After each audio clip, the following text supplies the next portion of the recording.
Good morning, grade 7th, and welcome to the online classes of NLK Group of Schools. Today, we'll start with the new topic of English literature, Theme 1, Poem Ozymandias. This topic is on page number 25 of your textbooks, and you may refer the same for the explanation. So, students, let's read about the author of the poem Ozymandias. The author of the poem Ozymandias is Percy Bysshe Shelley, also known as P.B. Shelley. He was a renowned poet of Romantic age and one of the finest lyric poets in English literature. Shelley's love for nature is central to most of his poems. He is best known for poems like Ode to Shylock, The Cloud, and the Ode to the West Wind. This was all, students, regarding the poet. What we come to know in it, that he belonged to a Roman age, and most of his poems are having a central theme of nature.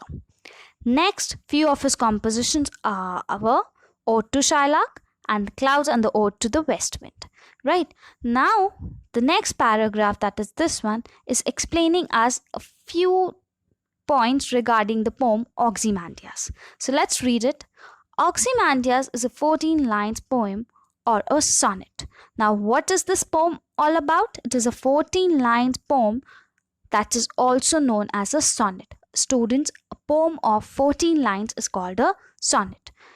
This poem is divided into two stanzas. One is of 8 lines and the other one is of 6 lines. In this poem, the speaker listens to the traveler describing the ruins of a huge statue once ordered by King Ozymandias, Greek name for Pharaoh Ramesses II, who ruled Egypt from 1279 BCE to 1213 BCE. Now the poet is telling that once he met a traveler who told him this about the statue that was all over scattered in the desert. The pieces of the statue were lying here and there in the desert. And whose statue was it? The Greek name of Pharaoh Ramesses II, that is King Ozymandias, who was once ruling over Egypt. He was one of the most powerful ruler of his time. The traveler says that only the ruins of the statue remains. What could be seen? Only the destructed statue, that is pieces of statue lying here and there. The pedestal of the statue has an inscription which asks people to look around and admire the majesty of his kingdom. Ironically, all traces of his power have been wiped out with the passing years. The speaker thus realizes that even the most influential and powerful are mocked by time. Now, next what he tells the poet, that traveler, that on the pedestal of the statue, it was written that you must come over here and admire the majesty of my kingdom, that is the kingdom of Ozymandias, that look how great I am, my work is so good and all. But what has happened? He made the statue just to remain immortal. But what has happened? Time has taken away all his power. He's just lying in pieces in the desert and no one is there to ask that who you are. So students, this was regarding the poem Ozymandias. Let's study the poem in detail and find what the author is actually trying to tell us. So let's move to the poem. Yes, students, this is page number 25 of your textbooks. As you can see, this is page number 25. And let's see. 1, 2, 3, 4, 5, 6, 7, 8, 9, 10, 11, 12, 13, and 14. So, students, in all 14 lines, a poem of 14 lines is known as sonnet. What we call a poem of 14 lines? A sonnet. Yes. So we'll take a few lines of the poem and understand the meaning, what the author is trying to tell us. So let's read the first 4 lines first. Right, from here to here. I met a traveler from an antique land who said, 2 vast and trunkless legs of stone stand in the desert. Near them on the sand, half shrunk or shattered visage lies, whose frown. Now what is the poet trying to tell? The poet met a traveler who came from a remote land, that is, an ancient land, or I can say antique land, right? He told the poet that he saw the remains of a statue in the desert.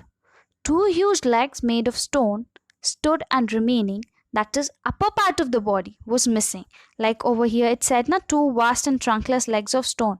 Trunkless over here means without a body. Body means the middle portion of the body below the head and above the legs, right?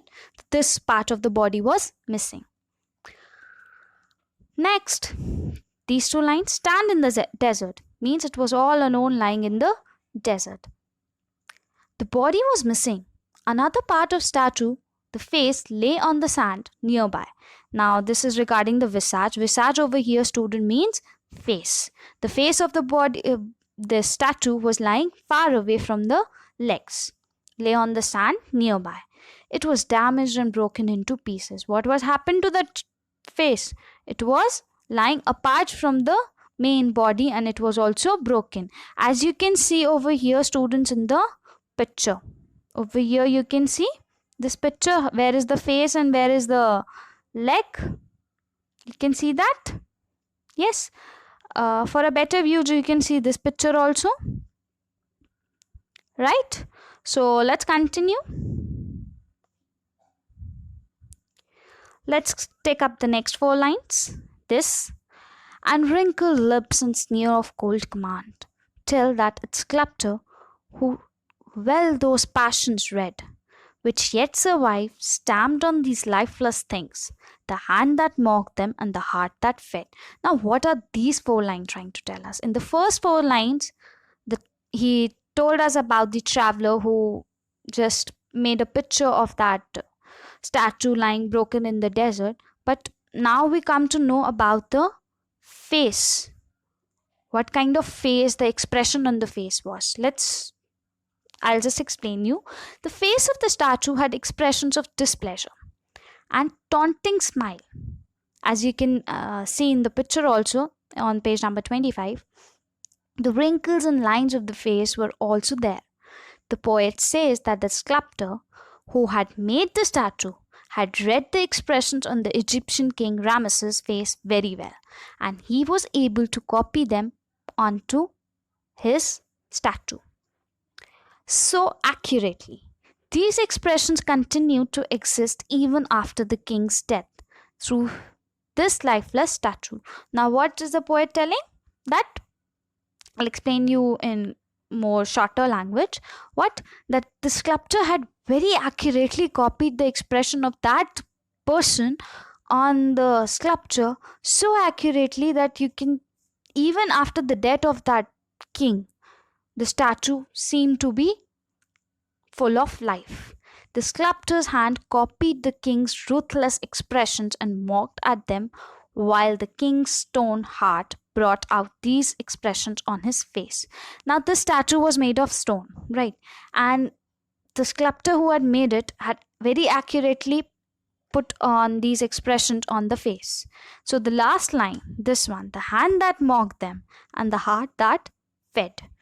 The heart was made of stone, but this ruthless expression, he was a very cruel and powerful king who wanted to show his power to all other people around the kingdom, gave ruthless expression, and this sculptor had very minutely observed those expressions and copied it on the face and brought life to that statue standing in the desert.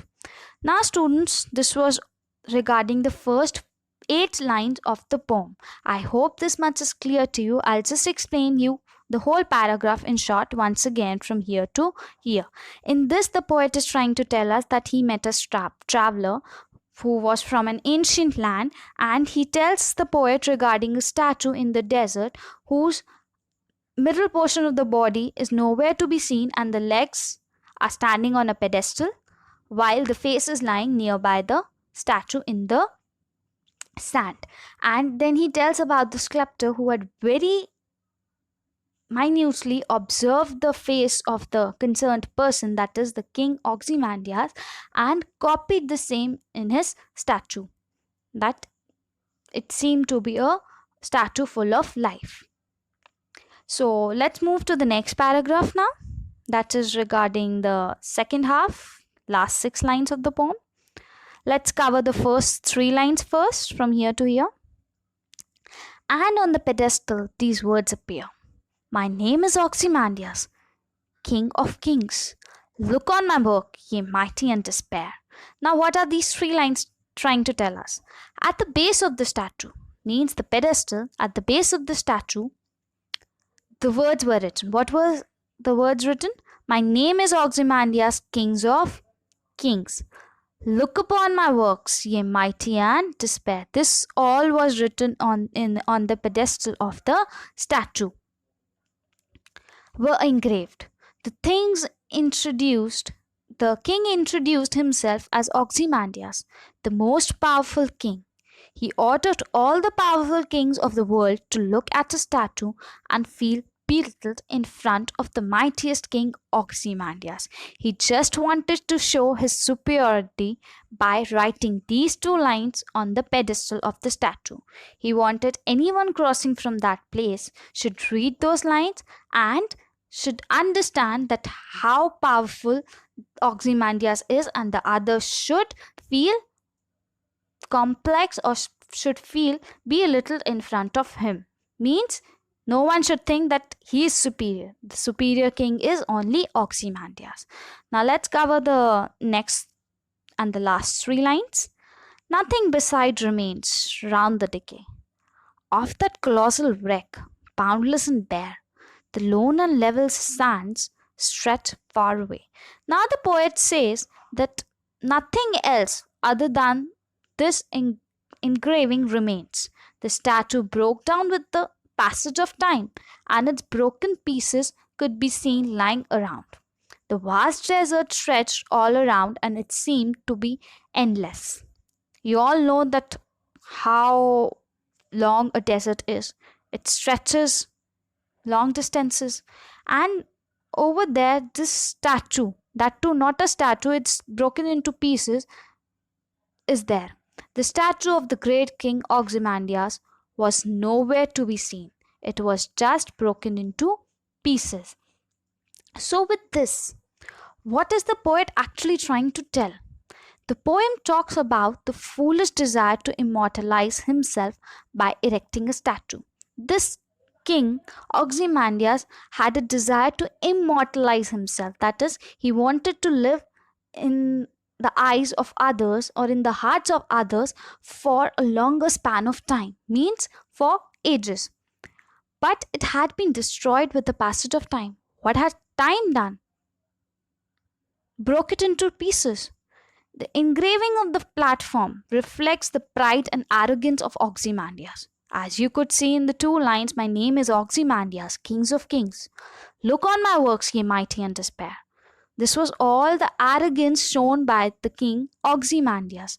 As the statue is now destroyed, the engraving is a mockery at the pride and ego of the king. What is this? This is just a mockery, a fun of what? King Ozymandias. Now he should come and see that what has happened to his statue. No one is just even bothered about the pieces. Today, after the passage of so many centuries, finally there is no trace of king's accomplishment in the vast stretch of desert. The desert is all silent, and the statue is lying shattered. Right? So students, with this what we learn? That with the passage of time, nothing remains. The powerful thing is only time, and we should value that. So let's have some word power. So this is the first word, antique, ancient. The traveler was from an ancient land. Next word is trunkless, that is without a body. The statue didn't have the middle portion of the body. The third, visage, that is face. Fourth is sneer, arrogant or cruel smile. Fifth is passions, that is emotions. The sculptor copied the emotions, that is passions of the king, very keenly on the statue made by him. Next word is stamped, that is carved. Seventh word is mocked, made fun of. Eighth is pedestal, the platform or base on which a statue is mounted. You could see this way, and upon that two legs were there. So this is known as a pedestal. Ninth is despair, to give up hope. 10th is decay, ruined part. 11th is colossal, huge. 12th is boundless, that is limitless. And 13th is level, that is flat. So students, these were the words which we learnt in the poem. I hope this is clear to you. And now let's have a quick recap of our today's topic, what we learnt in the poem. So this is a short summary of the poem. The poet met a traveler from an antique land. What he saw two legs without a body made of stone in the desert. The statue was made of stone, and where did he see that statue? In the desert. It was regarding Egypt, right? So next we move to next point. Near to it, a face was lying in the sand. Where was the face? Near the legs of the statue, sunk in the sand. Next, who had made it? The sculptor had very carefully observed the expressions of the person's face and carved it on the statue's face, right? And who was that person? King Ozymandias. Next point, it was the statue of great King Ozymandias. Next, he desired to immortalize himself by erecting a statue. What was the reason that he built that statue? He wanted to immortalize himself, that is, he wanted to remain in the minds and hearts of the people for a longer span of time. He didn't want to die. Even after death, he wanted to live. Next, but today, after the passage of so many centuries, finally, there is no trace of the king's accomplishment in the vast stretch of desert. The statue is nowhere to be seen. It's all shattered, right? So students, this was all regarding the poem Ozymandias. I hope you are clear with today's topic and the poem Ozymandias. If you have any confusion or any doubt, or you may contact on your WhatsApp group. So thank you and have a nice day.